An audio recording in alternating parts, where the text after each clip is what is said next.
પાણી બે પાણી વિયોગ પાણી ઉપયોગ કરવો જોઈએ. ઉત્તર વરસાદ ઓછો પડવા લીધે ભૂજળનું શરૂઆત વધારે ઘટી.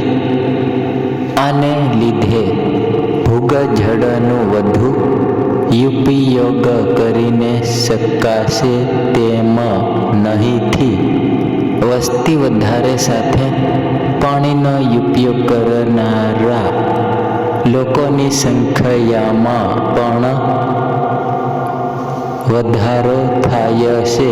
પાણીની માંગ પ્રતિદિન વધી રહી છે. ઉપયોગ વધારતા પાણીના વધારે જથ્થાનો ઉપયોગ થઈને રહેતો હાજર પાણીનો થતો અંત સીમિત છે અને વધારે વપરાશના કારણે ઘટતો જાય છે. આથી પાણીનો સાવચેતી રાખી ઉપયોગ થાય છે. તેને આવક